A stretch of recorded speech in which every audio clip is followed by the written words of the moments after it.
vous pouvez tous prophétiser. Le sous-thème, c'était l'esprit de révélation et de sagesse, ou l'esprit de sagesse et de révélation. Pendant que juste à la fin, avant que je puisse prendre la parole, à la fin de notre temps, avant que je prenne la parole, j'ai cette pensée de Hébreux 11, le verset 3 qui dit « Et par la foi, nous croyons que ce qui est invisible a été, plutôt ce qui est visible a été fait des choses invisibles. » Il y a un excellent livre que nous avons lu avec Barbara il y a maintenant peut-être plus de... C'était en 2000, peut-être 7 ans maintenant, je crois. 7 ans, ouais, 7 ans. Un livre d'un homme de Dieu qui s'appelle Oral Roberts. Il a écrit un livre, Voir l'impossible. C'est ça? Voir l'invisible pour accomplir l'impossible. Voir l'invisible pour accomplir l'impossible. Oral Roberts, je vous le recommande. C'est un livre qui est un tout petit peu biographique, mais en même temps, ça parle des éléments essentiels de la vie chrétienne, notamment et particulièrement la foi. Et j'avais comme l'impression que le Seigneur était en train de me dire, ou le Saint-Esprit rappelait de manière vraiment fraîche dans mon cœur, ce côté au fait de la foi ce côté invisible des choses. Pendant qu'on a l'impression que rien ne se réalise, rien ne se fait, la foi nous dit, et le Seigneur nous dit, pour comprendre la foi, c'est de réaliser d'abord que ce que vous cherchez de manière visible se crée de manière invisible. Et il nous dit, ce que nous voyons de manière visible a été fait des choses invisibles. Et Paul reprend les mêmes choses, pratiquement la même structure, la même pensée dans Colossiens, le chapitre 1, à partir du verset 15, lorsqu'il parle de la prééminence de Jésus, il dit, il est l'image, Colossiens 1, verset 15, il est l'image du Dieu invisible, le premier-né de toute la création. Jésus est l'image du Dieu invisible. Il crée directement le lien entre le Jésus visible, Jésus venu dans la chair, et le Dieu invisible. Voilà pourquoi Jésus pouvait dire dans Jean 14, je crois, il pouvait dire à Thomas, celui qui m'a vu, a vu le Père. Comment vous le comprenez? Vous le comprenez souvent dans le sens, puisqu'ils ont vu Jésus, ils ressemblent, puisqu'ils ont vu Jésus physiquement, la personne qui voyait physiquement ressemblait à Dieu, ce qu'ils ne voyaient pas. C'est comme ça que naturellement on comprend. Si je dis à mon épouse, la manière dont tu me vois habillé, c'est comme ça que cette personne était habillée. En fait, c'est ça. Mais au-delà de ça, ce que Jésus voulait dire, c'est qu'il était le représentant. Le caractère du Dieu invisible se reflétait sur sa personne. Et Hébreux chapitre 1, verset 3 aussi nous dit la même chose, qu'il est le rayonnement, le reflet de la gloire du Père.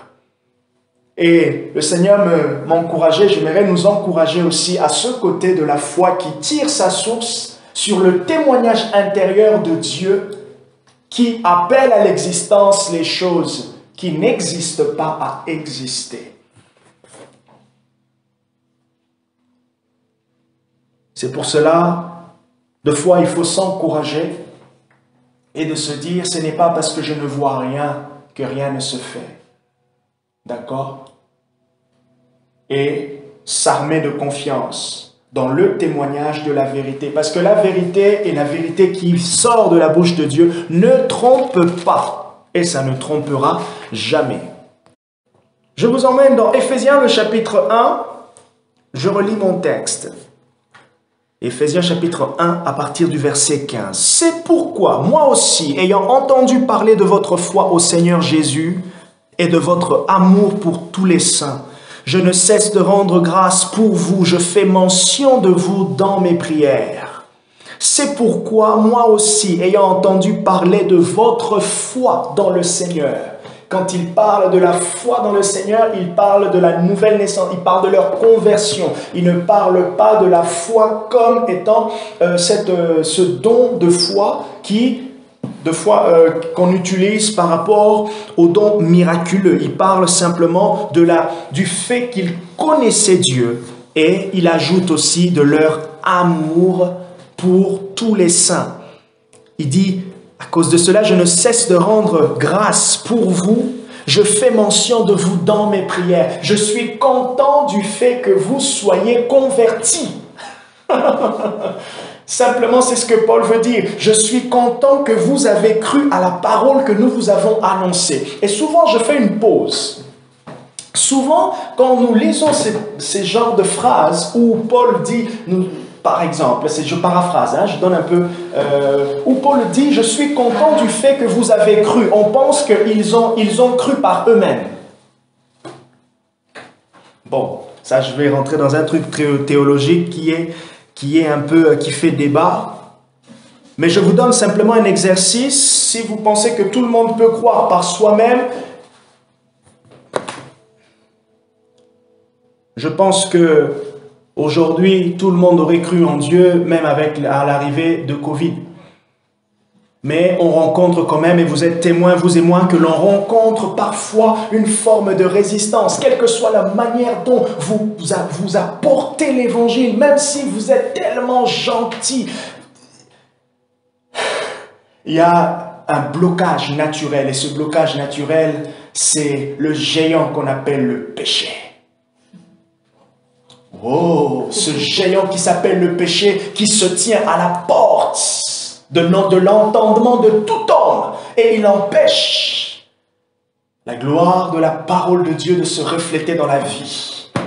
Et quand je dis il empêche, c'est simplement naturellement, parce que l'homme est né dans ce péché. Et le péché, il tire sa source et sa force aussi avec et par le diable. Mais ce qui se passe, la Bible nous dit que l'évangile, Romains chapitre 1, verset 17, à partir du verset 16 jusqu'au verset 17, l'apôtre Paul il dit quoi? Je n'ai point honte de l'évangile. Je n'ai point honte de témoigner. Pourquoi? Parce qu'elle est la puissance de Dieu pour quiconque qui croit. Romains chapitre 1, verset 16 à 17. Je n'ai point honte. Pourquoi? Parce qu'elle est la puissance de Dieu. Je vous encourage à ne pas aussi avoir honte de la parole, à ne pas avoir honte de s'accrocher aux Écritures jusqu'au bout. Vous savez que par moment, lorsque vous doutez de la parole, c'est parce que ça veut dire aussi que vous avez honte de Dieu. Quand vous vous présentez, Dieu te dit, c'est un exemple, j'essaie de contextualiser, vous voulez prier pour quelqu'un, vous voulez faire telle chose et vous dites, non, j'ai peur, j'ai honte, et si ça ne marche pas?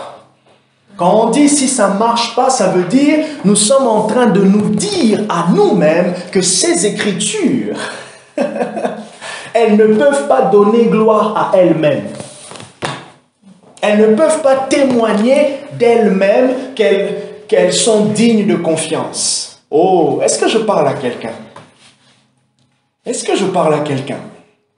Donc, quand je me dis, je ne peux pas prier pour Marie parce que je ne sens pas, et alors si rien ne se passe, je suis en train de me dire que Dieu n'est pas tellement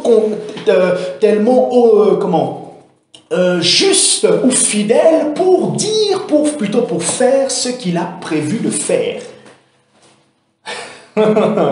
Alléluia. Et pourtant, le témoignage des Écritures nous donne autre chose. Je ne sais pas, le Saint-Esprit est en train de m'emmener. L'esprit de sagesse et de révélation. Et Paul dit, je ne cesse de rendre grâce parce que je suis content que vous ayez accepté. Ou en d'autres termes, je suis content que Dieu s'est révélé à vous. Je suis content que le Seigneur a ouvert vos cœurs. Et nous retrouvons même cette expression dans les évangiles, dans l'Acte des Apôtres. Il ouvrit leur cœur. Ok? Et il dit, verset 17, « Afin que le Dieu de notre Seigneur Jésus-Christ, le Père de gloire, vous donne un esprit de sagesse et de révélation qui vous le fasse connaître. » Vous l'avez connu. Lorsque quelqu'un se convertit, il expérimente la nouvelle naissance. Il devient ce qu'on utilise souvent comme expression bébé spirituel. Il est nouvellement en Christ. qu'est-ce qui se passe? Paul dit que vous l'avez connu, vous l'avez rencontré. Mais maintenant il dit, ça ne se limite pas là. Je prie que vous puissiez continuellement le connaître, grandir dans la connaissance de son nom. Mais comment? Par l'esprit de sagesse et de révélation. Alors, je vous pose la question et je vais y répondre. Qu'est-ce que j'entends, moi, par esprit de sagesse et de révélation? En effet, l'esprit de sagesse et de révélation, c'est une capacité surnaturelle produite par le ministère, ou je veux dire par l'activité. Entendez toujours par ministère, activité, par l'activité du Saint-Esprit dans la vie de chaque croyant. Je reprends, l'esprit de sagesse et de révélation, c'est quoi? C'est une capacité surnaturelle. Quand je dis surnaturelle, ça veut dire ça ne vient pas de l'homme. Rappelez-vous que vous et moi, nous ne pouvons pas saisir les vérités de l'Évangile par notre propre intelligence, par notre propre sagesse. Qu'est-ce que j'entends par sagesse et qu'est-ce que Paul entendait par sagesse? C'est notre raisonnement. Ça ne vous est jamais arrivé d'être bloqué, ou quand je dis bloqué, vous n'arrivez pas à comprendre quelque chose de la parole de Dieu, une doctrine, un verset, un enseignement. On vous explique, mais ça ne passe pas. Ce n'est pas que vous avez un mauvais cœur, non, mais il y a quelque chose qui cloche. Il y a quelque chose, vous n'arrivez pas à percer dedans. Mais c'est pas l'intelligence. Hein? C'est pas l'intelligence. Alors, c'est pas l'intelligence. L'intelligence dans le sens de révélation. Ah! Le fait de comprendre la parole. Ah, voilà. Je vais y arriver, je vais venir. Donc, l'esprit de sagesse et de révélation, c'est cette capacité surnaturelle qui est produite par l'activité du Saint-Esprit dans la vie de chaque croyant, qui lui permet de saisir, de comprendre les vérités de la parole ou simplement les vérités de l'Évangile. Quand Paul est en train de prier pour l'église d'Éphèse, il demande simplement, en une phrase, que Dieu vous permette de comprendre la foi dans laquelle vous avez cru. Que Dieu vous permette de comprendre la foi dans laquelle vous avez cru. Est-ce que ça va? Effectivement, du coup, nous retrouvons souvent dans la Bible ces mots qui est des fois interchangés. Vous allez voir le mot intelligence. Prenez avec moi Colossiens chapitre 1. Je vais vous lire Colossiens chapitre 1 à partir du verset 9. Et vous allez voir que ça, c'était un peu typique de l'apôtre Paul. Le texte d'Éphésiens, le chapitre 1 à partir du verset 15, c'est ce qu'on appelle les prières de Paul. Ok? Vous avez dans Éphésiens, il y en a deux. Il y en a dans le chapitre 1, il y en a dans le chapitre 3. Et il y a pratiquement la même structure. Paul dit, je fais mention de vous, j'intercède pour vous et je demande telle chose. Et on retrouve cela aussi dans Colossiens. Regardez, c'est pourquoi nous aussi, et quand il parle de nous, Paul est en train de parler de l'équipe avec qui il travaillait, ses collaborateurs les plus proches. Nous aussi, depuis le jour où nous l'avons appris. Nous avons appris quoi? Nous avons appris votre témoignage. Le fait que vous êtes venus en Christ. Les historiens et les biblistes disent que Paul, il n'était pas physiquement arrivé dans l'église de Colosse. L'église de Colosse a été fondée par un certain Épaphras, qui était l'un des collaborateurs aussi les plus proches de Paul. Mais quand même, on voit que Paul écrit à l'église de Colosse pour les soutenir. D'accord? Mais il n'a pas directement, n'y est pas directement intervenu comme dans Éphèse, dans Philippiens, ainsi que dans Corinthiens. C'est pourquoi nous aussi, depuis le jour où nous l'avons appris, nous ne cessons de prier. Voyez un peu comment on a cette idée de la persévérance. Je continue de prier. Je continue de travailler avec le Seigneur dans la prière pour que votre foi soit toujours fraîche. Pour que vous puissiez recevoir l'esprit de sagesse et de révélation. Il dit, nous ne cessons de prier Dieu pour vous et de demander que vous soyez remplis de la connaissance de sa volonté en toute sagesse et intelligence spirituelle. Je reprends. C'est un très très bon verset, les amis. C'est pourquoi nous aussi, depuis le jour où nous l'avons appris, comme pour dire, dès le moment où tu vois que ton ami est venu en Christ, voilà le travail qu'il faut faire. 5 minutes, 10 minutes, quand tu y penses, 3 secondes, voilà le travail qu'il faut faire. C'est une prière déjà exaucée. C'est une prière qui est dans la volonté de Dieu. Je demande que Dieu te remplisse de la connaissance de sa volonté. Que Dieu te remplisse de la connaissance de sa volonté en toute situation. Le fait de savoir qu'est-ce que Dieu veut. Le fait de comprendre, oui, cette situation, voilà, le Seigneur est en accord, le Seigneur est en accord, le Seigneur est en accord. J'ouvre une petite parenthèse et je ferme. Comment est-ce que Dieu nous fait connaître sa volonté? Ou comment est-ce que nous apprenons à comprendre et à connaître la volonté de Dieu simplement en le connaissant lui? Par quel moyen? Par le moyen de la parole. Par le moyen de la parole des Écritures. Parce que les Écritures, ce sont les idées de Dieu, comme on appelle la pensée de Dieu. Et imagine, dans le couple, même en tant qu'amis, on le constate. Quand vous passez plus de temps avec quelqu'un, vous échangez, il vous fait connaître son cœur. Tout ce qu'il dit vient de son cœur. Ok? Du fond de son être. Et donc, vous apprenez à connaître, au fait, dans telle discussion, dans telle situation, face à telle chose, voilà comment il pense. Et c'est en connaissant comment il pense que vous pouvez anticiper certaines choses pour lui faire plaisir. Vous voyez maintenant un peu. Et du coup, ce qui se passe, et de fois là où nous, enfants de Dieu, nous avons du mal, c'est lorsque nous demandons à connaître la volonté de Dieu. Maintenant, nous sommes dans des situations brusques comme ça où nous avons besoin d'un choix immédiat, un choix dans les 2 heures, un choix dans les 1 semaine. Maintenant, ce choix dans les 1 semaine, premièrement, il y a, pour toute situation, il y a au moins une pensée biblique directe et indirecte. Un verset biblique direct et indirect. Quand je dis indirect, c'est que ça ne parle pas directement du sujet, mais ça vous donne une idée. Ok? Et aussi, il y a aussi des passages qui sont directs pour n'importe quel sujet. Maintenant, vous souhaitez aller travailler vous avez une offre d'emploi, vous devez faire le choix entre Genève et France. Et France, Tours, la ville de Tours. Vous ne savez pas, est-ce que je dois aller à Genève, est-ce que je dois aller à Tours? Bibliquement, vous savez déjà que Dieu aime le travail, Dieu veut que vous puissiez travailler. Ok. Mais maintenant, où est-ce que Dieu veut que j'aille?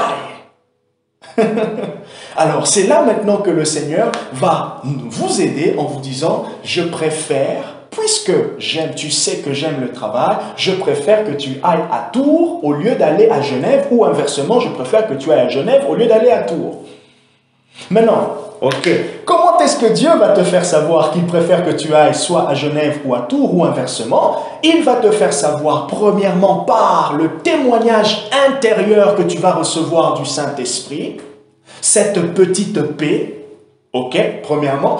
Deuxièmement, ça sera aussi, et Dieu va se servir aussi, et ça on l'oublie souvent, il va se servir des données que toi tu as concernant ce travail. Les informations sur le salaire, les informations sur la vie là-bas, les informations, toutes ces choses-là qui constituent comme une sagesse, un bon sens, que toi-même tu as par rapport à ce boulot. Dieu va se servir ça pour te dire, je pense qu'avec les données que tu as, c'est pas évident, enfin, c'est pas bien que tu y ailles. Et troisièmement, ça peut être des cas exceptionnels. Vous avez une parole de connaissance, vous avez une vision, vous avez un rêve. Et souvent ça, les gens, certaines personnes qui n'aiment pas les rêves, les visions, ils disent oui, Dieu ne parle pas toujours dans des rêves et visions. Il peut, mais ce n'est pas Ce n'est pas toujours le cas. Je vous ai donné au moins 3 exemples. Donc Dieu peut te dire, pendant que tu es en train de réfléchir, tu fais un rêve, Dieu te montre clairement que tu es à Genève. Va à Genève. Ah non, il ne faut pas trop compter sur les rêves. Du coup, ce sont des gens qui veulent vivre en faisant un sans faute dans leur vie. Ils veulent toujours, une part. Regarde. Vous savez, des fois, même là en parlant de la volonté de Dieu, le mauvais côté c'est quoi? C'est tellement d'avoir peur de rater la volonté de Dieu. On a tellement peur de rater la volonté de Dieu qu'au final, on ne fait même pas cette volonté. Voilà, au final, on ne fait rien. On a tellement peur de rater la volonté de Dieu qu'on ne fait rien au final. Pourquoi? Parce que on a eu de doutes, on s'attend toujours à ces genres de confirmation, ou soit Dieu a peut-être parlé, mais il n'a pas parlé d'une manière qui est plus surnaturelle, mais c'était plus un bon sens. On n'est pas très satisfait. Soyez zen. Moi, je le dis toujours, même si vous faites un échec, une erreur, vous êtes toujours gagnant. Vous savez pourquoi vous êtes gagnant? Parce que la prochaine fois, vous saurez comment faire. Parce que vous avez fait une erreur. Même si cette erreur venait de la mauvaise lecture spirituelle, c'est important. C'est important de connaître que vous avez fait une mauvaise lecture spirituelle. Parce que la prochaine fois, vous n'allez pas lire de la même manière. Après, c'est différent. Une erreur venant du péché, tu pêches, du coup, tu fais vraiment une erreur. Et Elle rajoute un point important. Une erreur que vous avez commis à cause du péché et une erreur que vous avez commis parce que vous avez mal compris la volonté de Dieu, c'est pas pareil. Et même si vous avez fait une erreur par rapport au péché, la grâce vous couvre. Tout concourt pour le bien de ceux qui aiment Dieu. Dieu transforme le mal en bien. Dieu qui transforme le mal en bien.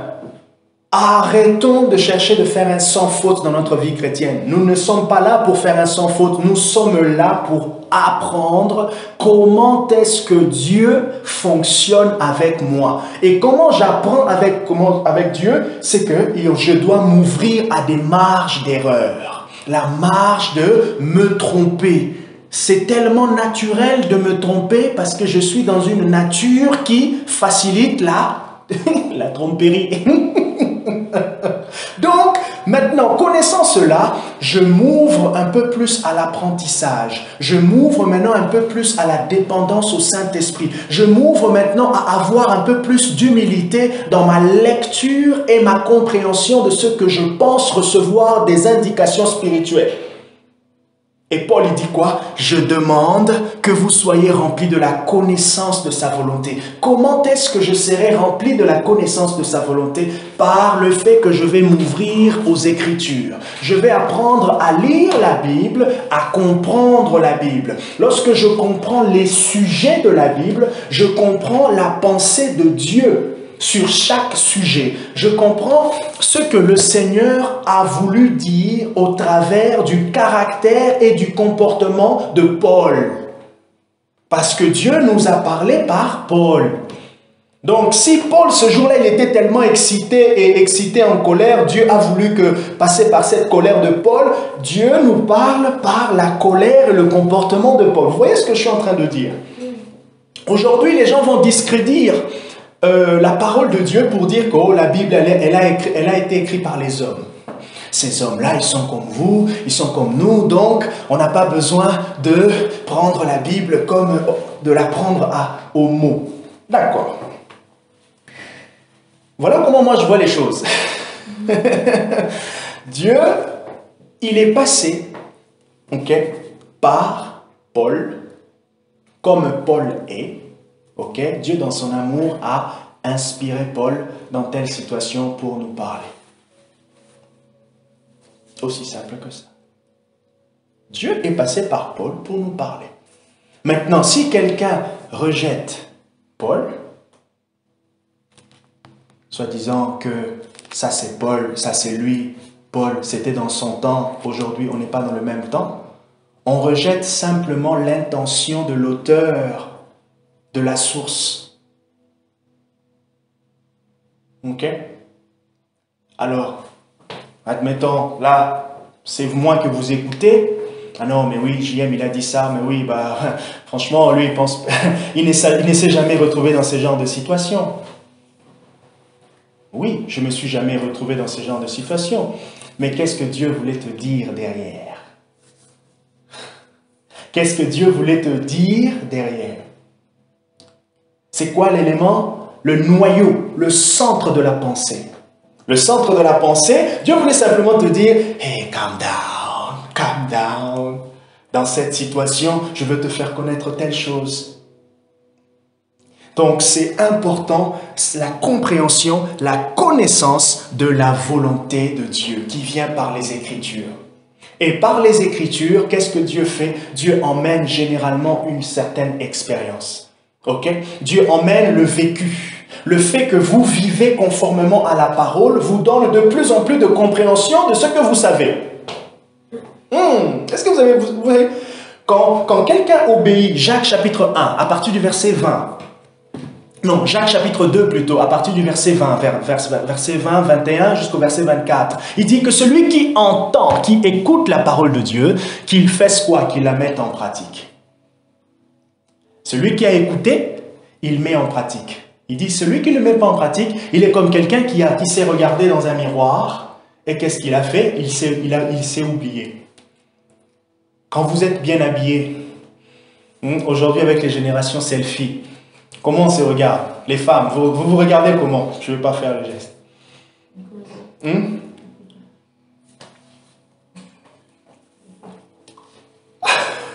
On se tourne là. Bon, bref, on est des générations selfie, ok. Enfin, bref.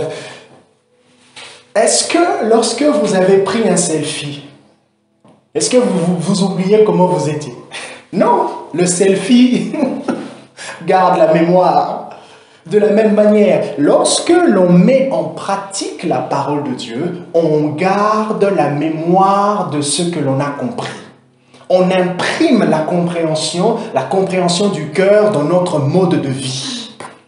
Et c'est ce qui maintenant nous emmène dans la connaissance de sa volonté. Dans la connaissance de sa volonté. Maintenant, Paul, il ajoute un peu quelque chose qui semble compliqué. Il dit, en toute sagesse et intelligence spirituelle. Là, c'est la manière.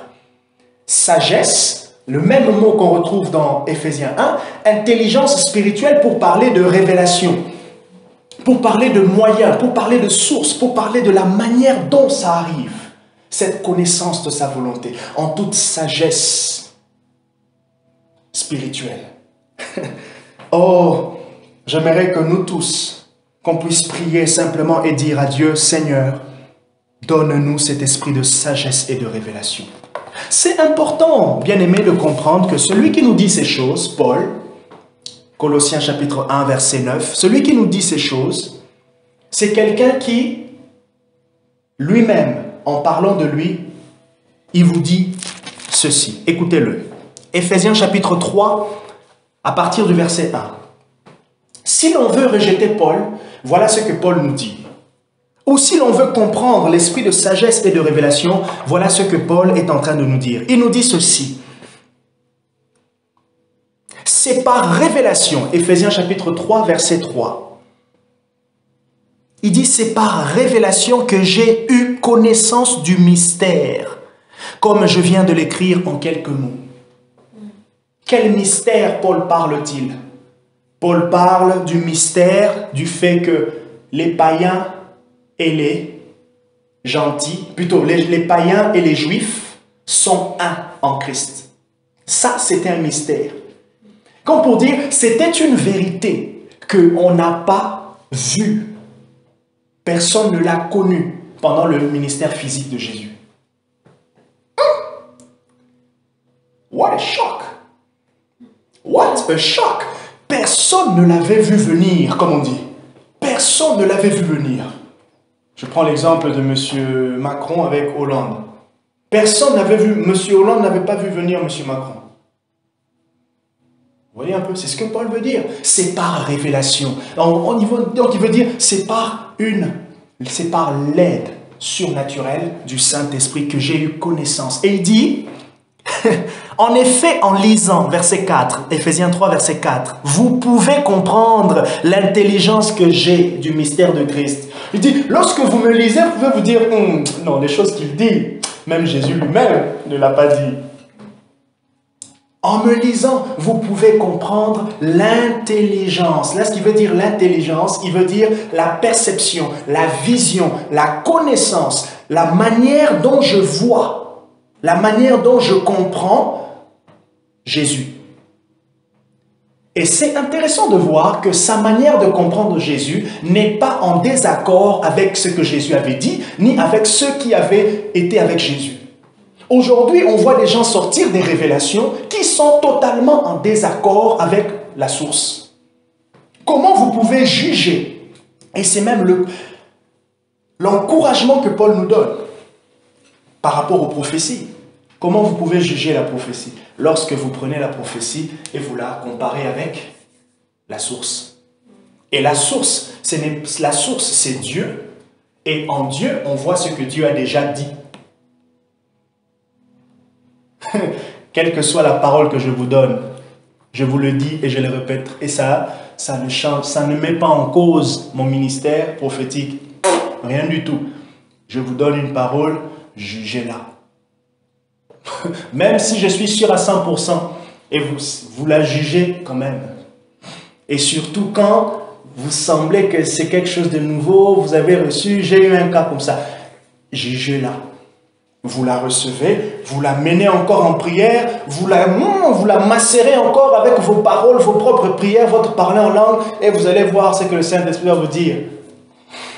Ça ne change en rien. Ok? Ça ne change en rien.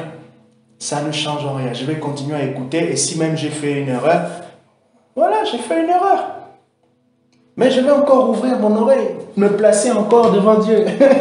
Qu'est-ce que tu veux dire encore? Seigneur, allez, comment on dit? Coton-tige, lave mes oreilles pour que j'entende bien. Ok? Et Paul il dit, vous pouvez lire. Lorsque vous pouvez voir en me lisant la connaissance, la compréhension que j'ai du mystère de Christ. Paul démontre, je reviens dans Éphésiens, il démontre dans les 3 premiers chapitres de son épître aux Corinthiens que l'homme est incapable de saisir les vérités divines sans une lumière. La lumière, c'est simplement, quand la Bible emploie le mot lumière, la Bible parle de la connaissance, la compréhension. Si je dis que j'ai eu des lumières, ça veut dire j'ai eu une compréhension, une illumination, même si les gens, quand on dit illumination, ils pensent à Illuminati. Non, illumination. Et d'ailleurs, la Bible nous parle comme des illuminés. Ça veut dire des gens qui ont compris ce qui était invisible. Je ne vais pas dire je vais vous choquer, mais attendez. Vous ne pensez pas que la foi chrétienne, c'est un peu décalé dans le sens où nous témoignons des choses que visiblement personne ne le voit. N'est-ce pas? N'est-ce pas vrai?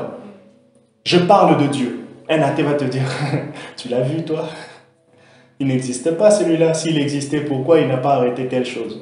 S'il existait, pourquoi il n'a pas fait? Voyez un peu comment on remet l'existence. Et ça, c'est tout à fait naturel dans la compréhension de l'homme, dans les algorithmes de notre compréhension, que exister signifie visible. Mais maintenant, comprenez maintenant l'algorithme de Dieu. Exister signifie croire. Comment est-ce que nous croyons à l'existence de Dieu? Parce qu'il y a un témoignage. Il y a une parole, il y a une foi. Ah non, Dieu il est bon, hein, il est drôle. Et donc, Paul il dit que dans l'intelligence, la sagesse de l'homme, il ne peut pas saisir Dieu. Dieu ne peut pas être saisi avec un raisonnement X, Y, Z, validé, égal, ce qu'il fallait démontrer. Non, Dieu ne peut pas être validé comme ça. Dieu est validé par un témoignage supérieur, une activité surnaturelle, pour le simple fait que l'homme, quelle que soit l'intelligence qu'il a, il a une barrière spirituelle. Quelle que soit l'intelligence que nous avons une barrière spirituelle. Mais maintenant, même en venant dans le Seigneur, cette barrière, elle est ôtée. Mais notre intelligence naturelle, elle reste. Et c'est pour cela, elle peut faire défaut à la compréhension.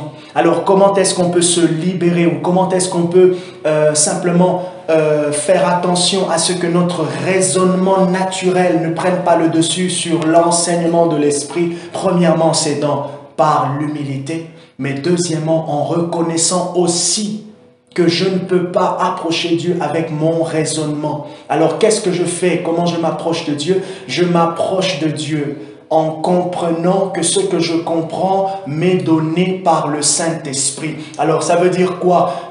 Pendant que je comprends, je laisse le Saint-Esprit emmener ma compréhension un peu plus loin. Alors, qu'est-ce que le Saint-Esprit fait? Quand il amène ma compréhension plus loin, le Saint-Esprit travaille dans mon cœur. Ça veut dire quoi? Mon cœur, il est en train de travailler ma volonté. Alors, qu'est-ce qui se passe? Il est en train de me rappeler, me montrer des situations par rapport à ce que je comprends, comment ça peut matcher. Est-ce que vous avez saisi ce que je suis en train de dire? Donc, je ne dis pas que votre intelligence va être morte pendant que vous lisez la Bible. Non. Notre intelligence, elle s'ouvre simplement au Saint-Esprit. Ah, je comprends que Jésus dit « le péché tue ». Et je comprends comment il explique le péché. Donc, moi, le péché peut me tuer dans ça. Ah, alors qu'est-ce que le Seigneur me dit? Abandonne ça, évite ça, évite ça. Mon cœur, donc ma volonté, dit non. Voyez maintenant comment ça se passe. Pourquoi ma volonté dit non? Parce que spirituellement, je suis illuminé. Comment l'Esprit procède-t-il? Je vais terminer par là. Comment le Saint-Esprit procède-t-il? Je vais vous donner 3 choses. Ce n'est pas les seuls moyens par lesquels le Saint-Esprit procède. C'est vraiment la question que tout le monde va se poser. Comment est-ce que le Saint-Esprit fait pour me révéler les Écritures? Nous sommes dans une génération, nous aimons des révélations. J'aime les révélations. J'aime comment Dieu peut éclairer mon esprit. Ça veut dire simplement, si je peux expliquer cette expression, ça veut dire simplement comment est-ce que le Seigneur peut prendre une parole de la Bible et l'appliquer à ma vie. C'est simplement ça, un point. C'est ça la révélation. Comment est-ce que le Seigneur applique ce que j'ai lu à ma vie? Comment est-ce que Dieu contextualise cela?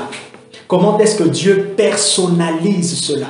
Comment est-ce que le Seigneur individualise cela? C'est ça la révélation des Écritures. C'est ça.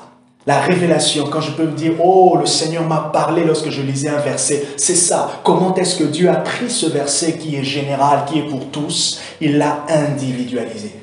Lorsque vous allez faire les courses, lorsque vous allez acheter des meubles, lorsque vous allez même commander une voiture, vous avez le moyen de personnaliser, comme on appelle configuration.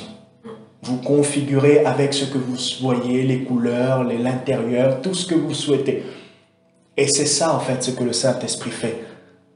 Et c'est ce que Paul était en train de demander à l'église d'Éphèse, pour l'église d'Éphèse, que le Saint-Esprit leur permette de individualiser la foi. C'est dans cette individualisation qu'ils allaient comprendre la richesse des choses qu'ils ont eues. Qu'ils allaient comprendre la richesse de la foi dans laquelle ils sont.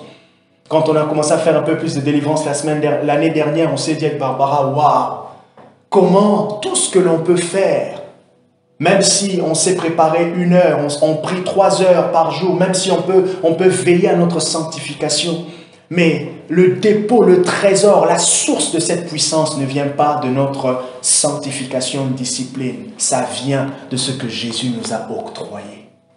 Et tu te rends compte que tu fasses, que tu montes A, que tu baisses vers B, la source reste intacte. Et c'est là que maintenant tu commences à célébrer la source. Et en célébrant la source, tu es en train de humilier.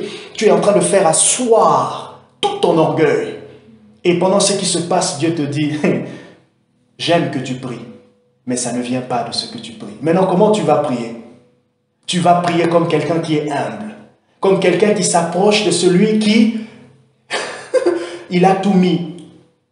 Et maintenant, ta prière rentre maintenant dans la conformité du cœur de Dieu. Tu n'es plus dans, c'est parce que j'ai prié 2 heures que je chasse les démons. Non, c'est parce qu'il a disposé et je suis resté 2 heures avec lui que j'ai l'autorité. Je suis resté 2 heures avec celui qui a tout disposé. Mais pourquoi je suis resté 2 heures? Simplement pour jouir de lui, pour lui dire combien il est grand, pour lui demander qu'est-ce qu'il peut me dire par rapport à la situation, pour lui demander l'éclaircissement. J'ai appliqué cela. Par exemple, on a une délivrance à 18 heures. Si j'ai du temps à 17 heures, 16h30, je me mets en prière. Je me remplis de Dieu, je me mets en prière bien sûr pour ce temps-là, mais aussi pour ma vie, pour moi personnellement. Et je demande à Dieu des éclaircissements. Je demande à Dieu un mot, une pensée. 2 fois je les ai avant, 2 fois je les ai pendant. Vous voyez? On va apprécier le trésor. On va apprécier le trésor de Dieu. Comment est-ce que le Seigneur nous révèle? Je vous l'ai dit, il nous révèle lorsqu'il dit individualise, il personnalise. J'ai noté premier point, le Saint-Esprit s'y prend avec une sagesse qui dépasse notre entendement. Ah, non. C'est quelque chose qui commence à me choquer, à me faire tellement du bien. Vous savez, donc, quand on recherche les choses de Dieu, sans le savoir, ce n'est pas un péché, ce n'est pas mauvais, même si ça peut être un blocage, mais on formalise notre manière de recherche. Ça veut dire, on formalise nos moyens, la manière dont on veut atteindre. Je vous donne un exemple. J'aimerais grandir dans le prophétique. Qu'est-ce qu'on me dit? Prie en langue. Je commence à prier en langue. Qu'est-ce qu'on me dit? Lis la parole. Je commence à lire la parole. Qu'est-ce qu'on me dit? Quand tu donnes, sois dans la pratique, je commence à pratiquer. Mais maintenant, toutes ces choses sont vraies. Mais maintenant, comment est-ce que le Saint-Esprit va procéder avec ce que tu sais pour t'aider à grandir? Est-ce que vous voyez un peu ce que je veux dire? C'est le comment dont Dieu procède avec les moyens que vous avez, ça. Oh, ça c'est les petites choses que Dieu dit, ça c'est à moi. Je ne vais pas te le révéler, tu vas juste voir. Ça c'est Dieu, le comment il procède. Ça c'est ce que j'appelle la sagesse qui dépasse notre entendement. 1 Corinthiens chapitre 2, versets 6 à 11. Ésaïe chapitre 55, versets 8 à 11. Ésaïe 55, 8 à 11, Ésaïe dit quoi? La parole ne retourne pas vers moi sans qu'elle ait arrosé la terre. Mais avant, le Seigneur, il dit, mes desseins sont élevés au-dessus de vos desseins. Dieu, il est Dieu. Comment est-ce que le Seigneur procède pour nous révéler les choses? Par une sagesse qui dépasse notre entendement. Le Seigneur peut se servir du fait que tu vas faire les courses pour t'enseigner. Le Seigneur peut se servir du fait que tu vois une plante par terre qui se déplace sous le fait du vent pour t'enseigner. Le Seigneur peut se servir pendant que tu écoutes Éric Zemmour pour t'enseigner. Ça, c'est la sagesse de Dieu. Rassurez-vous, retenons tout ceci. Là où Dieu vient souvent là où on ne le voit pas. Alors quand je dis là où on ne le voit pas, ça ne veut pas dire que Dieu veut toujours Dieu veut toujours les choses qu'on ne voit pas. Je sais pas comment. En fait, on ne le voit pas simplement parce que ça dépasse notre entendement. Mais si on s'humilie, on le verra venir. Vous voyez? Si on s'humilie, on le verra venir. Parce que l'humilité nous place sous son règne, sous son autorité. Deuxième et avant-dernière chose, le ministère de la parole écrite. Deuxième moyen, Dieu utilise les Écritures. Le Saint-Esprit utilise les Écritures pour ouvrir notre compréhension. Luc chapitre 24, c'est intéressant de voir que devant les disciples d'Emmaüs, il est dit que Jésus leur ouvrit l'intelligence. Et il ne s'est pas arrêté avec eux. Quelques minutes plus tard, ou quelques heures plus tard, Jésus était avec ses disciples. Il est dit aussi qu'il leur ouvrit l'intelligence. Quand vous lisez le contexte de Luc, les disciples, pourquoi Jésus leur ouvrit l'intelligence? C'était pour qu'ils puissent faire le lien entre le Jésus qu'ils avaient vu et la résurrection qu'ils avaient entendue avant qu'il meure. Ça, c'est le ministère. Vous voyez pourquoi j'ai dit que ça, c'est l'activité du Saint-Esprit. Quand j'ai dit qu'il révélait, c'est individualiser, contextualiser, configurer, personnaliser la parole écrite. Et qu'est-ce que Jésus a fait face à ses disciples? Il a personnalisé ce qu'ils avaient entendu lorsqu'il leur disait 3 jours il mourrait, il mourra et 3 jours après il ressusciterait. Voilà pourquoi Luc dit, il leur ouvrit l'intelligence pour qu'ils comprirent les Écritures. Luc 24. Troisième chose, comment est-ce que Dieu procède pour nous enseigner? Il procède de cette manière. Il témoigne, il confirme les Écritures par des expériences. Ah, ça, il y a des gens qui n'aiment pas ça. Oui, Dieu, on vit des expériences. On vit par exemple des miracles, on vit par exemple des signes, on vit par exemple des visions, on dort, on voit une chose qui s'accomplit dans la journée, on dort, on voit un passage biblique qu'on a lu, ou on dort, quelqu'un nous enseigne le passage biblique qu'on a lu.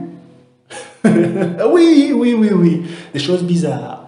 C'est aussi pour dire I'm watching you, je suis avec toi.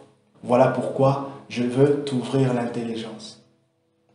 Je termine ici par rapport à ce témoignage. En 2015, je pense. Non, 2014. J'étais en train de méditer sur 1 Samuel chapitre 2. Je méditais sur l'histoire, plutôt chapitre 1, l'histoire de Anne, la maman du prophète Samuel. Je réfléchissais sur ce texte, je dis, mais comment est-ce que cette femme a pu prier de cette manière? Elle a prié jusqu'à recevoir. J'ai posé la question à Dieu. Est-ce que tu ne peux pas m'enseigner ce texte? De me donner la raison. J'aime trop ça, la vie de prière de cette femme. J'aime trop ce qu'elle a fait. Mais il y a quelque chose qui m'échappe. Je m'endors. C'était peut-être 2 jours après. Je m'endors. Et là, durant le rêve, je vois un homme de Dieu, un prophète. Je me vois en train de discuter avec lui. Et écoutez ce qu'il me dit. Jean-Marc, est-ce que tu sais pourquoi Anne a prié comme ça? Dans le rêve, il me dit, Jean-Marc, est-ce que tu sais pourquoi Anne a prié comme ça? Je dis, ah, comment ça? Vas-y, dis-moi. Il m'a dit, c'est parce qu'elle avait persévéré. Je dis, ah oui. Et il a continué. Je me suis réveillé. Je ne sais pas, c'était peut-être, je crois que c'était rare que ça m'arrive. Je me suis réveillé, j'ai rigolé, j'ai dit, waouh, Seigneur, eh ben, tu m'as répondu. J'ai pris le texte. En plus, quand je me suis réveillé, il était 5 h du matin. Ouais, les rêves, hein, les rêves de 5 h là, c'est tellement trop bien. J'ai pris le texte, j'ai relu. Ouh! Et là, c'était clair. C'était clair. Vous voyez comment le Seigneur a contextualisé? Je m'arrête là, j'étais un peu long. On va prier.